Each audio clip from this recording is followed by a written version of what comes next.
Hi, നമസ്കാരം. അപ്പോൾ ഇന്നൊരു പുതിയ വീഡിയോ ആയിട്ടാണ് ഞാൻ വന്നിട്ടുള്ളത്.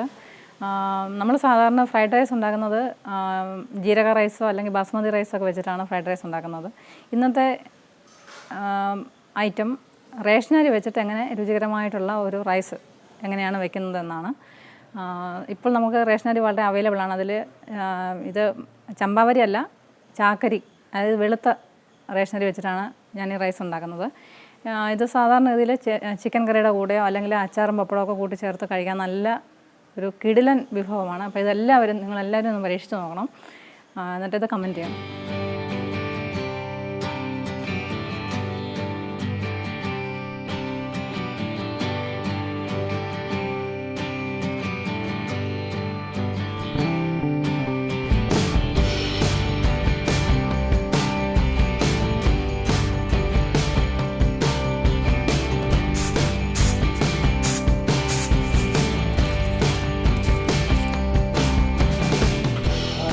ഇപ്പോൾ 2 കപ്പ് അരിയാണ് എടുത്തിട്ടുള്ളത്.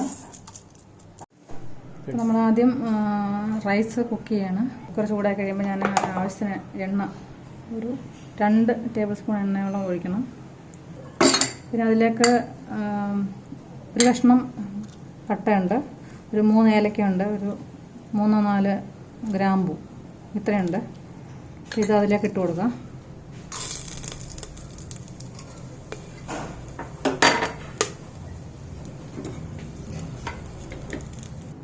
അരി കഴുകി കുതിർത്ത് വെച്ചിട്ടുള്ളതാണ്. ഒരു 10 മിനിറ്റ് കുതിർത്തിട്ടുണ്ട്. അപ്പോൾ അത് അതിലേക്ക് ഇട്ട് കൊടുക്കുകയാണ്.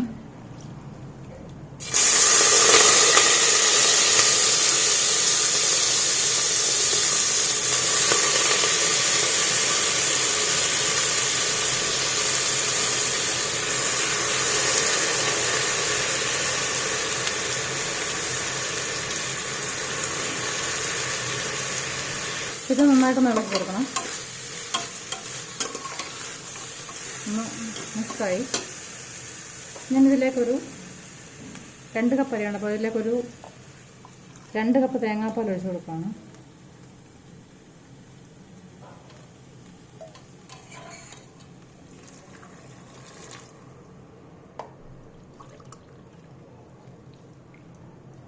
രണ്ട് കപ്പ് അല്പം കൂടെ തികയാനുണ്ട്, എന്നാലും 2 കപ്പ് തേങ്ങാപ്പാൽ ഒഴിച്ച് കൊടുക്കും. പിന്നെ ഇതിലേക്ക് ഒരു 4 കപ്പ് വെള്ളം ഒഴിച്ചു കൊടുക്കണം.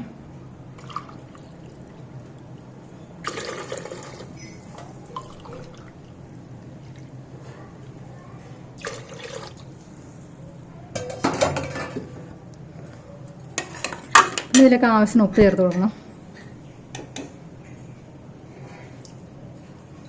ഉപ്പ് ചേർത്തിട്ട് ഒന്ന് ടേസ്റ്റ് ചെയ്ത് നോക്കണം. ഉപ്പ് വെള്ളം ഒന്ന് ടേസ്റ്റ് ചെയ്ത് നോക്കിയാൽ മതി. നമുക്ക് പാകത്തിന് ഉപ്പുണ്ടെന്നുണ്ടെങ്കിൽ പാകത്തിന് ഉപ്പുണ്ട്, അത് മതിയാവും. അപ്പോൾ ഇതൊന്നും തിളയ്ക്കുന്ന വരെ വെയിറ്റ് ചെയ്യണം.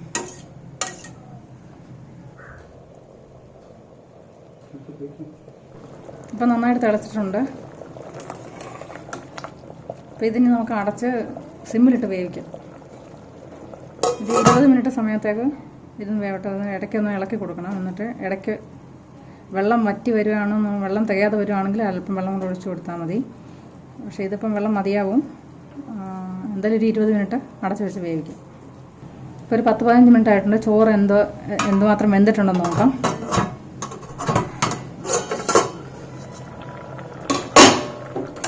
അത് നന്നായിട്ട് ഇളക്കി വെക്കണം. അത് ചോറ് അടുക്കി പിടിക്കാതിരിക്കാൻ വേണ്ടിയിട്ട്.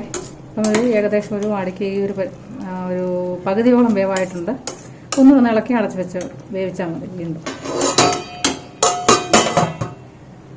അപ്പോൾ ഇത് ചോറ് വെന്തിട്ടുണ്ടോ എന്ന് നോക്കട്ടെ. നല്ല ചൂടുണ്ട്.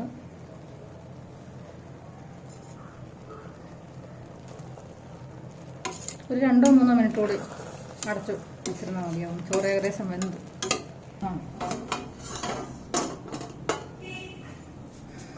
അപ്പോൾ ഇത്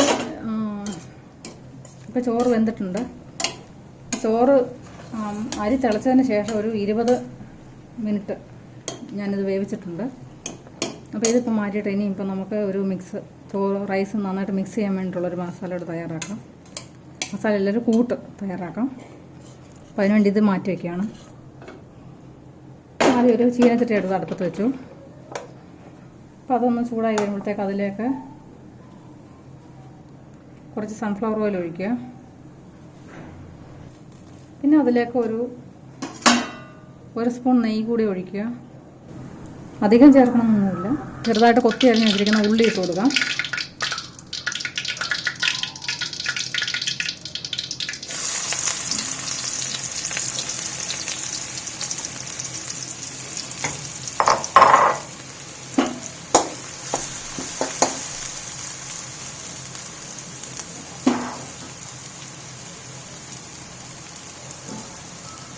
പിന്നെ ചെറുതായിട്ട് കാരറ്റ് കൊത്തിയരിഞ്ഞ് വെച്ചിട്ടുണ്ട്, അത് ഇട്ട് കൊടുക്കാം.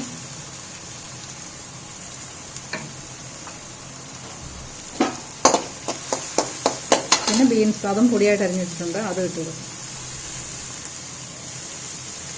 പിന്നെ ഒരു 3 വെളുത്തുള്ളി അല്ലി ചെറുതായിട്ട് അരിഞ്ഞ് വെച്ചിട്ടുണ്ട്, അത് ഇട്ട് കൊടുക്കാം.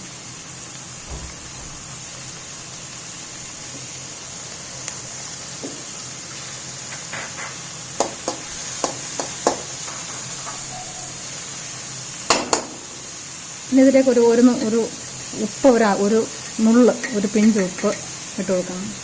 നമ്മൾ ചോറ് ഉപ്പ് ചേർത്തിട്ടാണ് വേവിച്ചത് എന്ന് തന്നെ ഈ ഉള്ളി ക്യാരറ്റിനും ബീൻസിനും ഒക്കെ വേണ്ടിയിട്ട് ഒരല്പം ഉപ്പ്, ഒരു നുള്ള് ഉപ്പ് ഇട്ട് കൊടുക്കുക.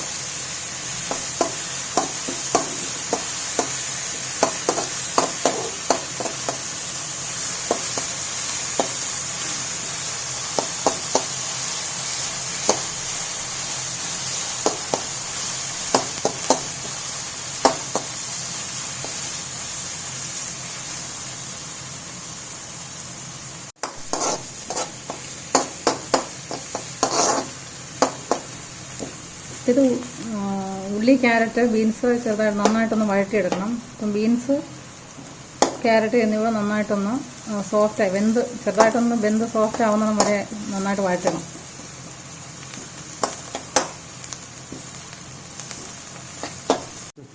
അപ്പം ഇതിലേക്ക് മല്ലിയില പുതിനയില ഇത് ചെറുതായിട്ട് ഞാൻ അരിഞ്ഞ് വെച്ചിട്ടുണ്ട്, അതും ഇട്ട് കൊടുക്കണം.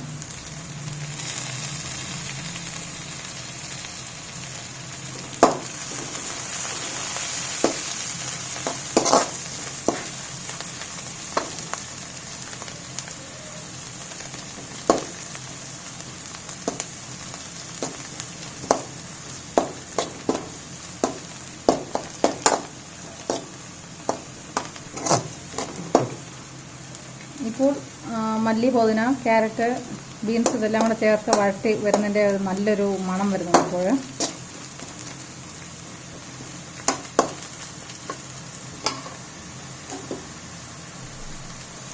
ഇതിലേക്ക് ഒരല്പം സോയാ സോസ് ഞാൻ ഒഴിച്ചു കൊടുക്കുകയാണ്. സോയാ സോസ് ഇല്ലെങ്കിലും കുഴപ്പമില്ല, ഞാനിപ്പം ഇവിടെ സോയാ സോസ് ഉള്ളതുകൊണ്ട് ഒരല്പം ഒഴിച്ചു കൊടുക്കുകയാണ്. 1 ടീസ്പൂൺ സോയാ സോസ് മതി. ഞാനിപ്പോൾ ഇതൊരു വലിയ സ്പൂണാണ് എടുത്തിട്ടുള്ളത്, പക്ഷേ കുറച്ച് ഒരു ടീസ്പൂൺ സോയാ സോസ് ഒഴിച്ച് കൊടുക്കുകയാണ്.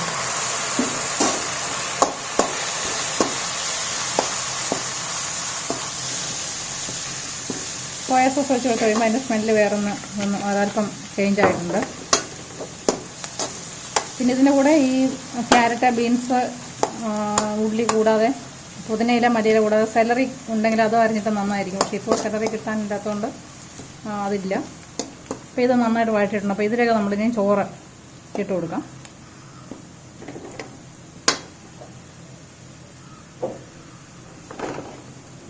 ചോറിട്ട് കൊടുക്കുന്നതിന് മുമ്പ് ചോറിപ്പം ഒന്ന് വെന്തിട്ട് ചെറുതായിട്ട് ഒരല്പം ഒന്ന് കട്ട ആയിട്ടിരിക്കുകയാണ്. അപ്പോൾ ഇത് സാധാരണ ഇതിൽ ചോറ് തണുത്ത് കഴിയുമ്പോഴത്തേക്ക് മാത്രമേ ഇത് കുറച്ചുകൂടെ ചോറ് ലൂസായിട്ട് വരത്തുള്ളൂ.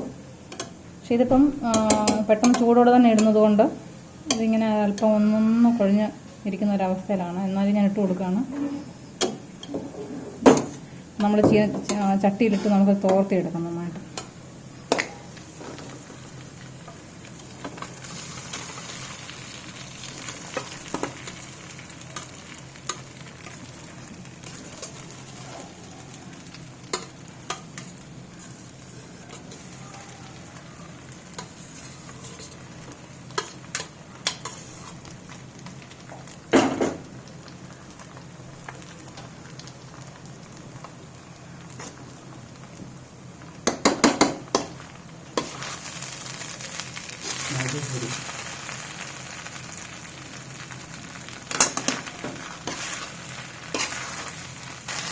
അപ്പോൾ നമ്മൾ നോക്കണം, സാധാരണഗതിയിൽ നമ്മൾ ചോറ് വേവിച്ച് കഞ്ഞിവെള്ളം വാർത്ത് കളയുന്ന റേഷൻ അരി ഇപ്പം വേറെ ഒരു ഐറ്റമായി മാറിയത്, വേറൊരു വിഭവമായിട്ട് മാറിയത് എങ്ങനെയാണെന്ന് നോക്കുക.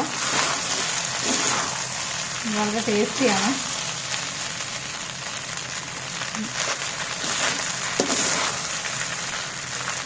നന്നായിട്ട് തോർത്തിയിട്ട് കഴിയുമ്പോൾ ഒരു ചോറ് ഒന്നിൽ കിടാതെ ഇങ്ങനെ കിട്ടും.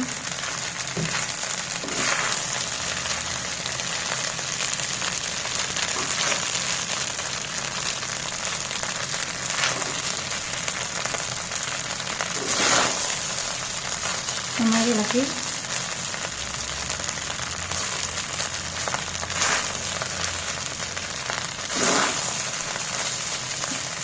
ഇനി സിമ്മിലിട്ട് ചെറുതായിട്ട് ഇതൊന്ന് തോർത്തിയെടുത്താൽ മതിയാവും. അപ്പോൾ അതേ സമയം അതുവരെ നമുക്ക് വെയിറ്റ് ചെയ്യും.